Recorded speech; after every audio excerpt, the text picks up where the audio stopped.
As early as 1928, the communists declared that the racial differences among our people constituted the weakest and most vulnerable point in our social fabric.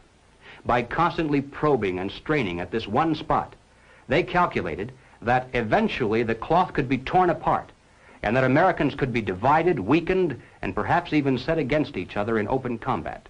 We mustn't kid ourselves into thinking that the communists have placed their agitators only into the black communities. They're working both sides of the street.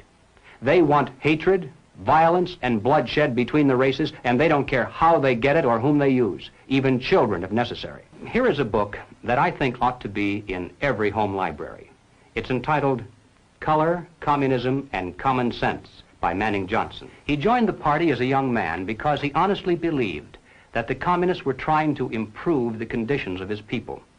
He was a dedicated communist, and eventually he rose to one of the highest ranks. But after many years, he discovered that instead they were merely planning to use his people in a bloody revolution to destroy America. And when he woke up to this, he dropped out of the party and devoted the rest of his life trying to alert his fellow citizens of all races to the true nature of the Communist Party as he knew it to be from the inside. Manning Johnson said, "Black rebellion was what Moscow wanted.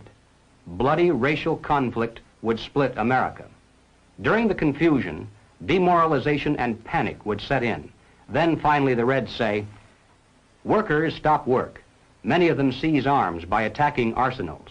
Street fights become frequent. Under the leadership of the Communist Party, the workers organize revolutionary committees to be in command of the uprising. Armed workers seize the principal government offices, invade the residences of the president and his cabinet members, arrest them, declare the old regime abolished, establish their own power." Now, here is a piece of vicious communist propaganda that perhaps some of you have seen. It's called The Crusader. It's written by Robert F. Williams, one of the organizers of the Revolutionary Action Movement. In this issue of The Crusader, the communists call not only for extensive chaos within the cities, but for putting to the torch every village, every forest, every field, and every barn. The plan is for raging fires from one city to the next. The reason? Well, first, there's the value of sheer destruction. Secondly, it would force us to deploy our defenses and rescue units over the widest possible area. The communists point out that as long as our police and National Guard remain concentrated, they're invincible. But if they can be forced to spread out over the entire city and into the countryside as well, then they can be picked off from ambush one by one. And the third value of massive fire to the communists is psychological. The average American, they say, soft and decadent, when he sees billows of black smoke rising from one horizon to the other, when at night the only light he has to see by is the flickering red from flames leaping into the sky, he'll become paralyzed with fear and panic. He'll run away and hide and do nothing to interfere with the guerrilla bands as they strike at the community's power centers. The Crusader explains how to set up sniper units in crowded metropolitan areas, how to manufacture jumbo Molotov cocktails, the gallon jug size, and how to mix the gasoline with certain ingredients to make it burn like napalm, how to pour gasoline into utility manholes in the streets to set fire to the main telephone cables, how to put sulfur tips from matches into air conditioning units and blow up large buildings, how to ignite gas mains and oil storage tanks.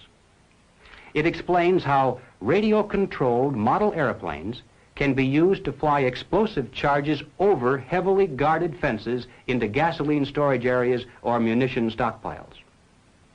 It even calls for infiltration into the National Guard units, revolutionaries posing as non-militants for the purpose of getting free military training and for gaining access to critical military supplies and heavy weapons. And then, finally, Robert Williams says this: any all-out minority revolution must create a state of crisis wherein almost all of the male population would be forced to remain in their homes to protect their property and families. The middle class is very large, but it is not accustomed to deprivation and terror. Because of its affluence, it has waxed soft. It has no stomach for massive fire, blood, and violence. The motive force behind its life drive is its endless pursuit of prestige, conspicuous consumption, and sensual pleasure. A few years of violent, sporadic, and highly destructive uprisings will set the stage for the grand finale. After the stage is properly set through protracted struggle, America could be brought to her knees in 90 days of highly organized, fierce fighting, sabotage, and massive firestorm. Ladies and gentlemen, the plans and preparations for a communist revolution of force and violence are far advanced. The organization behind these preparations has almost unlimited financial resources, and it provides both training and leadership based upon years of experience in many other countries. Our enemies are deadly serious about their task, and it's nothing short of national suicide for us to continue to ignore their plans and their progress. The violent revolution becomes of primary value to the communists to the extent to which it can be used to condition the masses psychologically to accept the non-violent revolution, which is offered supposedly as the only alternative. Hoping to avoid further violence and bloodshed, the public is to be pressured into accepting measures that will move the country gradually and legally toward communism, but without calling it that. The strategy of the proletarian revolution calls for the quiet conversion of our government into a communist regime, but under the banner of socialism. Well, what is socialism? All right, let's define it. According to the dictionary, socialism is a political concept based upon the principle of government ownership and control of property, the means of production, and the avenues of commerce. Under socialism, those who run the government, and the communists are confident that in America they eventually will be the ones who do so, those who run the government will know who is to get something and who has to wait, and that represents control over human beings. What has all this to do with the communist revolution in America? Well, ladies and gentlemen, it has everything to do with it, because the building of socialism is the communist revolution in America. It represents the process whereby our country can be moved gradually toward communism without the people even being aware of it. No matter what grievance we may have, real or imagined, no matter what national problems we may face, the communists seize upon these as excuses to build socialism. They have one and only one solution for all problems: more government, and then more and more until it's total government.